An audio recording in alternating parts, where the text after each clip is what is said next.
Hey guys, welcome back to Awakening by Truth. Hope everybody had a wonderful holiday and blessed week. I was super busy last week, so that's why I wasn't able to get an episode out. Had a lot going on with the holiday week, but we are back at it this week.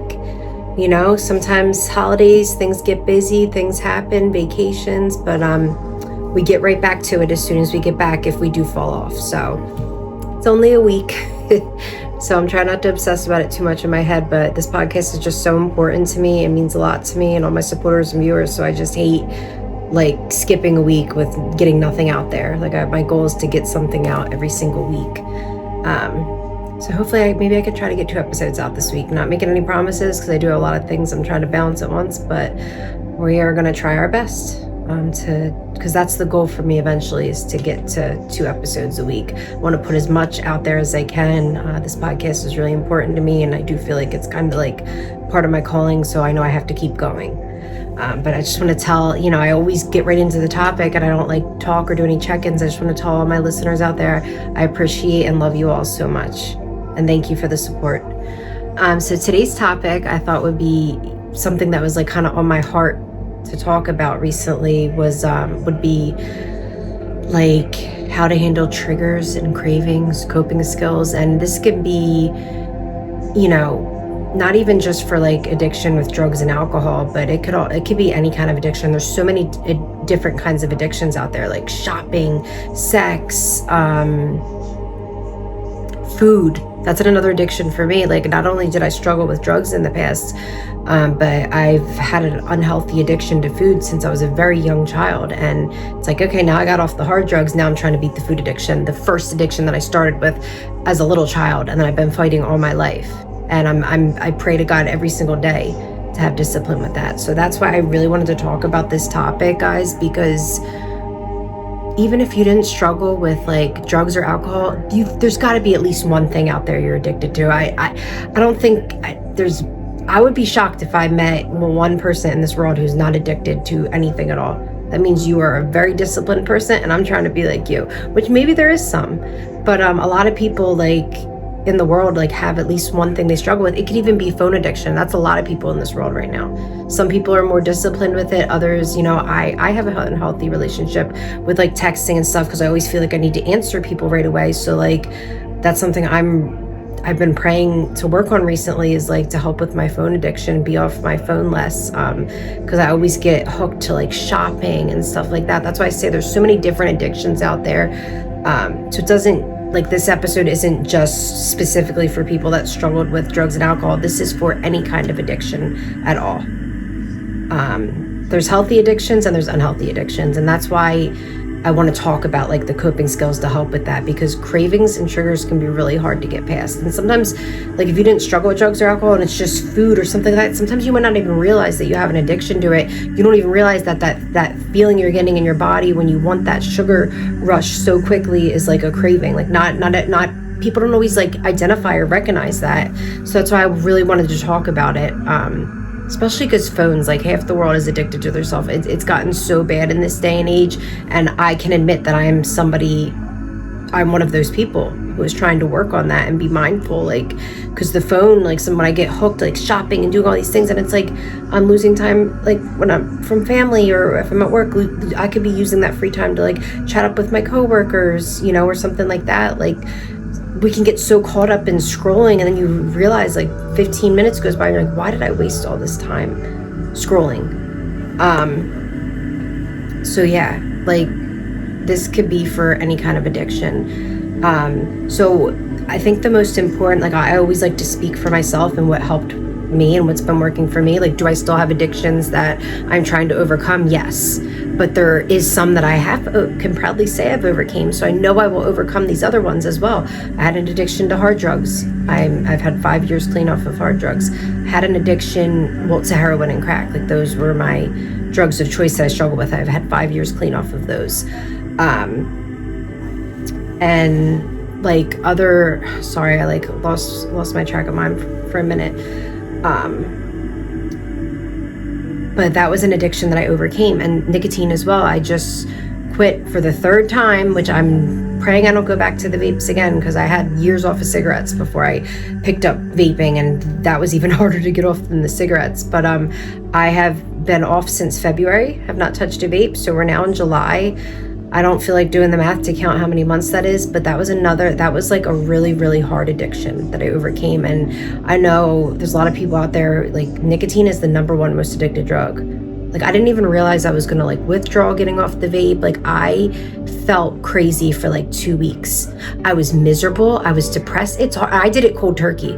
Other people, like, I know they'll get like the vapes with no nicotine or like nicotine patches. I just did it cold turkey because I want to remember how horrible it was, so I don't pick up the vape again. Because like I said, this is like my third or fourth time quitting. Like, I've had periods where I quit for 6 months and then I go back, like, thinking, oh, one day I can just take a hit of a friend's vape and I'll be fine. I'm not going to get, and then it's just like any other drug. Next thing you know, I'm hooked. I'm buying the vapes myself again. So I realize now, you can't just take one hit of that nicotine vape one day, or out with friends just try a hit, because you're going to get hooked right back on the nicotine and start buying the vapes again. So that is a lesson learned for me. So I just want to share like what helped me get through that, because that was really hard. Like I said, I've had 5 years clean off of heroin and crack. So I hadn't experienced what withdrawal felt like in years. And I certainly didn't think that the withdrawal from nicotine was that severe, that it would remind me of like almost a little bit of coming off of drugs. Like, maybe not as bad, but like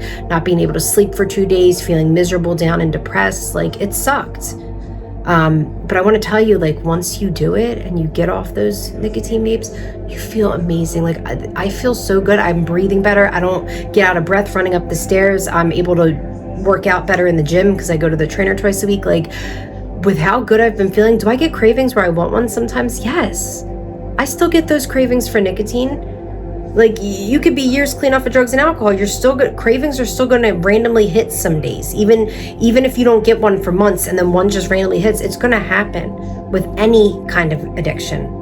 But when I get those cravings and like those triggers, what I do is I remember how horrible it was, like, going through the withdrawal, getting off of it, and how much harder it was to breathe. And I remember like how severe my anxiety was, like getting off those vapes. And like I try to remember, like, okay, you're slowly killing yourself every day, like you're increasing your chances of lung cancer. That I literally talk to myself in my head to talk myself out of the cravings sometimes.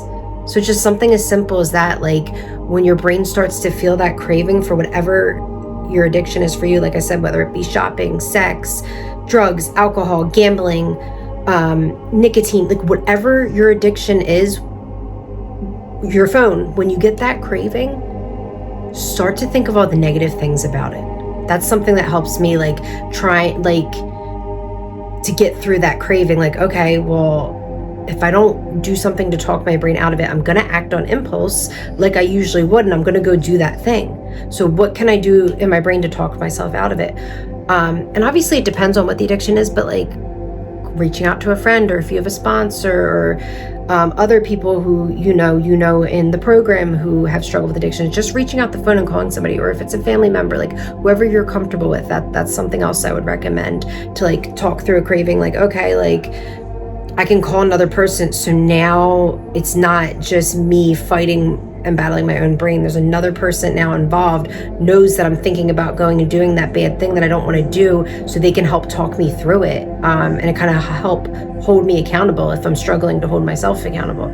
So that's another thing, just like simply picking up the phone. We always think we're bothering somebody, but like, especially if you're somebody who's in recovery, like we get something so special in our hearts from helping others. So it's like other people who are in recovery as well, like they get that same feeling. So we, in our brains, we always think we're bothering another person, but really they want us to reach out because it makes them feel good to be able to help another person. Like I'll speak from experience. I love helping others. It makes me feel good. So yeah, always just reach out if you're getting that craving. Like reach out to somebody you trust and talk about it. Even in the moment, if you don't want to, like you want to act on your impulse, like you're gonna regret it instantly after. Any time I relapsed on the Paston drugs or I relapsed with nicotine, I always felt it felt good for like 2.5 seconds, and then instant just guilt and yelling at myself and punishing myself for weeks at end for just making that one mistake. And it's like, it's not worth it. So much better to, use your coping skills to help you get through that craving rather than giving in. Like, temptation's going to be hard, but we don't have to give in. We can fight it and we can win the battle. And I think they say like a craving only lasts for like, I can't even remember honestly, but I remember learning this somewhere, like they were explaining like how long a craving could last for, and it was only like a few minutes. So you can, some might be a little bit longer, but you can do things to push yourself out of it quick. And another thing is just like keeping busy. Like, boredom's a huge trigger, so that's why I try to stay very busy, keep my schedule filled up. And you need like healthy replacements, like coping skills. Like you need to figure out what your hobbies are, and even if you lost those hobbies like through years of your addiction, like you forgot what your hobbies are and you're like, I don't even know who I am anymore. Like, you have to rediscover yourself, try new things, go to a free class, go to a trial class. Like, just, you got to figure out what you like again in life, to keep you busy. Like, it's so much more than just like, if you're in the program, like going to meetings or like having a sponsor, working the steps. Like, there's so much more that helps with addictions than even just that. Like, you need to have like hobbies and things you enjoy doing, like in church. Like, that's another one. That's another very important thing for me. Like, God, like, I can't forget the most important thing. Sorry, I should have said this first. Like, the most important thing for me, because I'm not going to push this on anybody else, but I'm going to tell you what worked for me, was prayer. Praying to God through that time. Even now, like, I still struggle with food, and that's like been the new, now that I tackled the nicotine, the next thing is weight loss and like working on my food addiction. So that's been a current struggle and something I've faced all my life. And I pray to God every single day for discipline. Please help me to be more disciplined in my life, God. Please help me to be able to control myself and not act on impulse. Like, please help me to get to my goal weights, because I can't do it without you, God. My own thinking is crazy, and my own willpower is not good. I need you. Like, I rely on God. So like, whatever that thing is that you're struggling with, just pray about it every day. Like, through my worst times trying to get off crack, like I like points where I like literally, I'll be honest, like I didn't want to be alive anymore. I wanted to die. And even through my worst times on drugs, when I was struggling so hard, I prayed to God, please help me. I don't know how to stop. I don't know how to help myself. I can't control this. Like, please help me. I just begged. I pleaded down and I begged and I cried, because I had enough. I'd had enough pain and hurt. Like, the drugs weren't just numbing me anymore. They created so much more trauma and chaos in my life. And and anything I struggle with now, I pray to him every single day, and he has helped me tremendously. And if you don't believe in God, that's okay. I don't push my faith on people. I don't like pushing anything on anybody, to be honest. I like people, like, of course I'm going to push for you to like, try to get clean and stay sober, but I don't push things on people. Like, if you're not ready, you're not ready. Like, I want to see people live, but I don't like pushing anything, like whether it's religion or whatever it is, on people. Because I feel like everybody's entitled to their own opinions and views, and I don't like controversy and fighting and chaos. So I let people be who they're going to be, and I be who I'm going to be. And that's okay. Be who you are. Believe in what you believe in. But I'm saying, like, God, what God is for me, and what God has done, in my life. Like, I've just seen too many crazy spiritual things happen, and too much proof happen to not know that it is God helping get me through it. Like, so many things I prayed for. Like,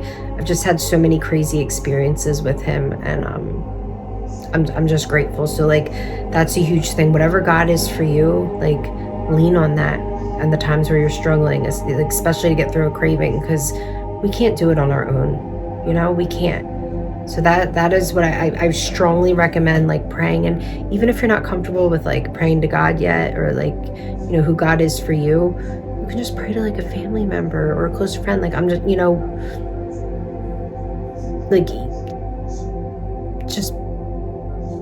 just praying and setting that intention out there. And like, I'm telling you, it moves mountains. Like, the things that prayer has done for me, like, that's why I talk about it. Like I said, I don't like pushing things on people, but I'm being totally fully honest when I say, like, prayer has gotten me through the craziest, darkest times of my life and the hardest cravings. Like, it's almost like like, you don't believe, like, for so many years I didn't believe that prayer really worked. I'm like, there's no way God would do this for me, or things are just going to work out for me. I didn't believe in it, and I lost my belief in it, because I was so low in life and I didn't understand why all these terrible, horrible, terrible things happened to me. So like, I lost my faith in God, and I just thought, like, you're supposed to just stress all your life. Like, I'm not going to pray when this terrible thing's happening and God's just going to fix it. Like, my battery goes in my car and I'm just going to pray to God and then suddenly I'm going to have money to get a new battery. No way. But no, there's times where things have happened and I have not had the money to be able to afford to get them done, and I've stressed for weeks. But then when I finally gave it up to God and prayed, all of a sudden a check comes in the mail or something happens, and it's like, thank you, God. Like, why did it take me so long to come to you? Why did I give myself weeks of suffering and fighting with my loved ones because I'm so upset about money, and complaining to them, when all I had to do, I could have avoided all that chaos if I had not just prayed to you and gave it up to you. You know what I mean? Like, I'm telling you, like, just give it a shot and try.